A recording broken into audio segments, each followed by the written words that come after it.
Welcome to Woodturning with Dick. I love bog oak, but I think I love African blackwood more.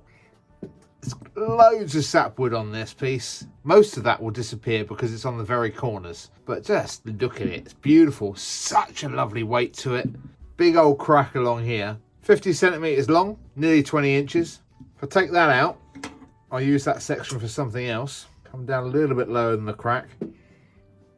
That leaves me with nearly 40 centimetres. So divide 40 by 3, that's 13.3 each. Right, so let's mark that up.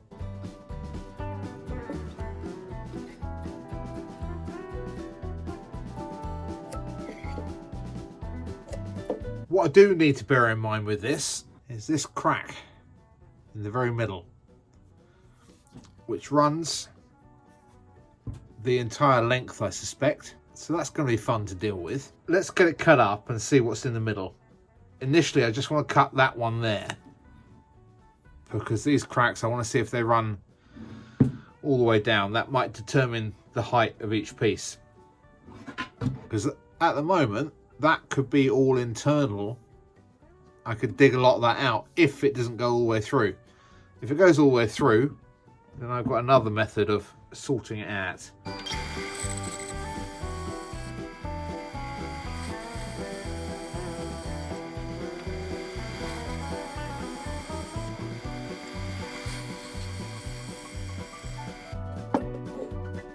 Not the best news.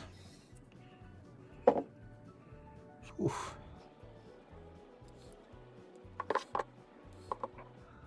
I've got some crack filling to do in due course. Shouldn't be too much of a problem. They're all quite central. So if they're just at the very base of the bowl, right, that one has got the smallest crack in it. That's going to be a bottom. And we're going to keep them in line so the grain all runs the same. I think so. So if that's a base, that'll be a base. That'll be a base. Oof, that's scarily close. That'll be okay. My lip's going to be thinner than that in theory. Might need a bit of glue in there just to, as I'm turning it and making it. Just going to miss the sapwood.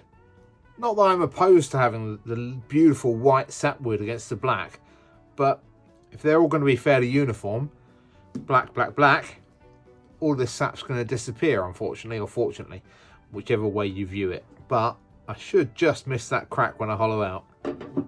Another crack there to consider. So actually, maybe that should be the bottom, which would make that the bottom, and that the bottom. That's the top, that's the top, that's the top. Yeah. Let's have those as the top. Just need to find dead centres. Just going to quickly drill down from a screw chuck. I only need to go down that far, but I'm going to go down to the depth that I want each one to be, and then thus determining without having to measure loads. That'd be quite helpful and useful to do. So now, here's the thing.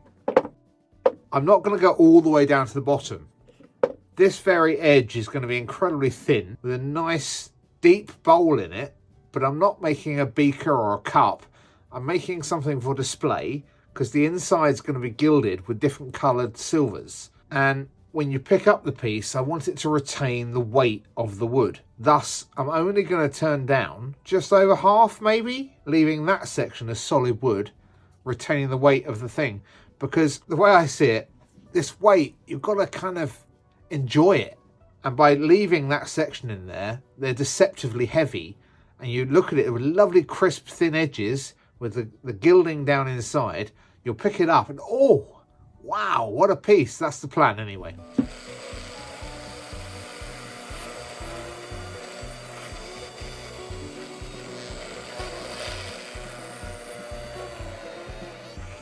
Okay, let's make it round.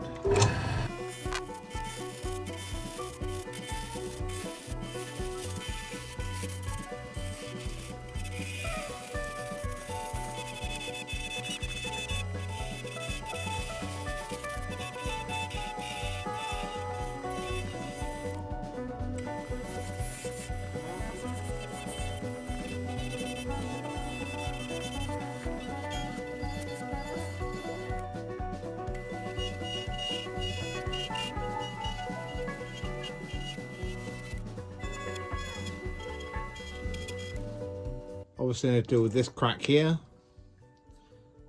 the crack here, and the deep crack here. I need some sawdust to fill that, some African Blackwood sawdust.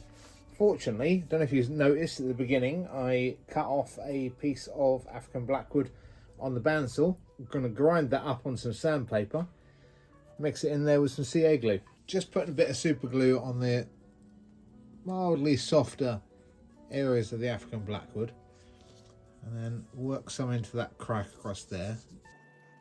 A little bit of African Blackwood dust, squeeze that into the crack. Got a lot of sanding to go yet. Now this big crack here, let's get some glue down there. So all surfaces inside the crack are covered. I'm just gonna try and fill it with dust.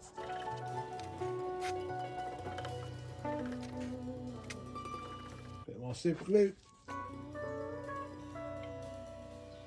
Bit more dust.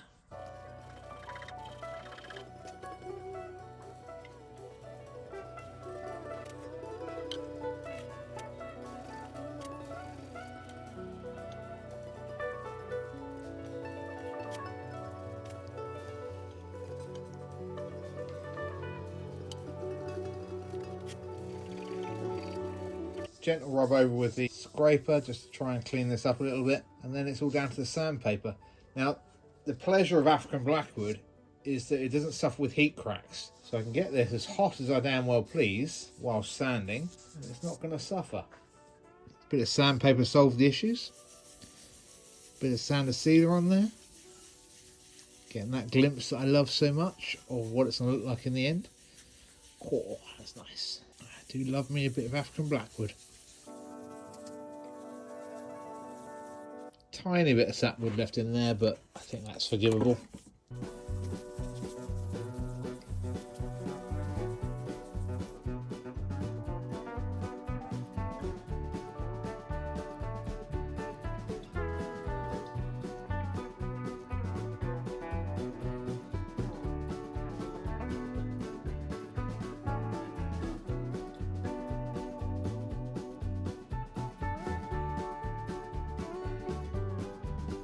I love the fact that it's really kind of matte and light brown at the moment.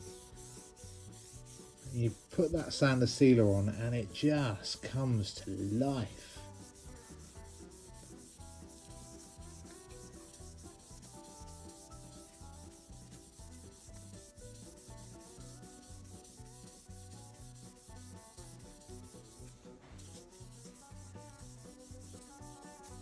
Little bit of sapwood. Not worried about that. It looks quite pretty, I think. With the first one mounted up, I think I am most certainly going to need a lathe steady. I've not got one, but I have some inline skates with bearings in them already. Now it's only a small lathe. I'm not looking for an amazing multi-use system. I'm looking to make a somewhat of a one-off that can be used for similar sized pieces, because I make these sorts of pieces quite a lot. So all I want to do is put two of them close like that, two of them close like that, so they sit something like that. I bought myself a couple of 30cm threaded bars, M10, got myself a bit of mahogany off an old bed or couch or something that I stripped apart and kept the wood for. Lovely and strong. Cut that in half, mount that. Got myself some nuts and bolts, got some washers left here and there. Throw something together, back with you in a minute. Well, there you go, simple thing. I've got a couple of spares of these, of the lathe, so they sit nicely on the lathe bed. Made these out of a nice solid bit of 5mm steel that I had laying around, because then that leaves me lots more room to play with on the lathe. Now, again, I'm not going to do anything much bigger or smaller than these. I only need very little adjustment. I originally did these out of wood and then thought, actually, they'd make it a bit stronger and everything else if it had a metal backing. I then bolted those together and glued that up. Now, I've just ordered some 90mm bolts, which have arrived. Happy days. So these are inline skate wheels with internal bearings.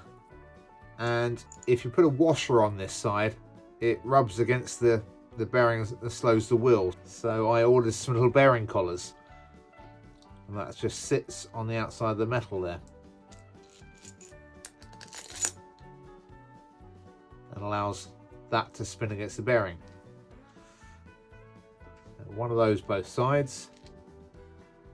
The washer, that's going to come through that way. Another washer and a nut. I have ordered some M8 wing nuts, but these will do for now.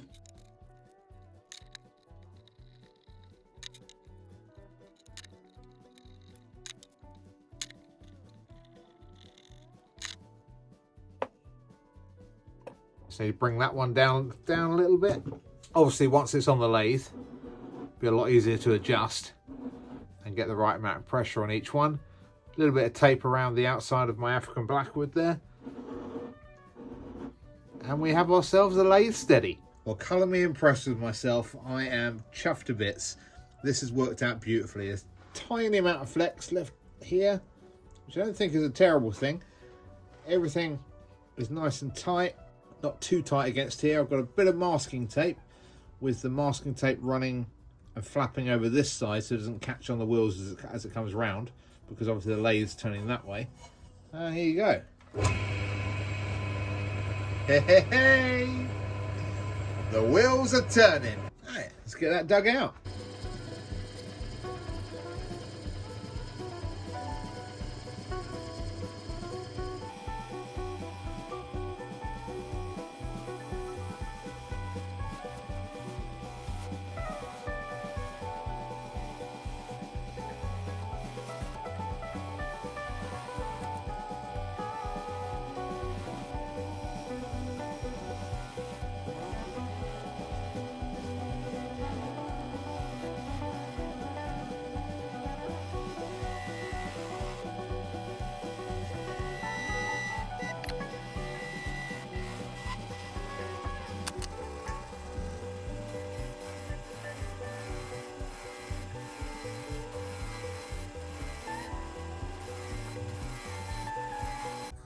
Well, I'm very pleased to report that this worked perfectly. I have, however, got that crack to deal with down the bottom there.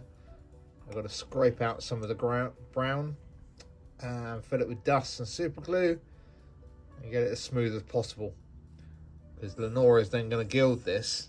This will become a little bit thinner with the sanding. This is literally just tool finish at the moment. So I've got some scraping, gluing to do and some sanding. Back with you in a minute. So that's sanded to 400 grit on the inside. You can still see some sanding lines, but I will get rid of those with more 400 grit after sand the ceiling. What I wanted to share was the rim. Could leave it a nice flat at the top, but that's a bit boring. On a slight degree, I'm going to wrap a bit of Abranet and just take that thin edge down at a slight angle.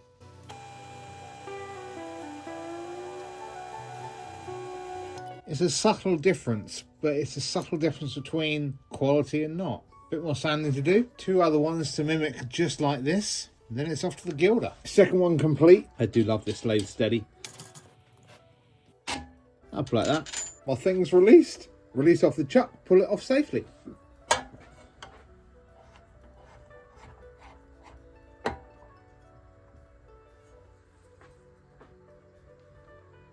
Huge tip when mounting the new one: put your tailstock up to it, a little bit of pressure on in the existing hole, then this is going to run incredibly true once you've pressured these up to the outside.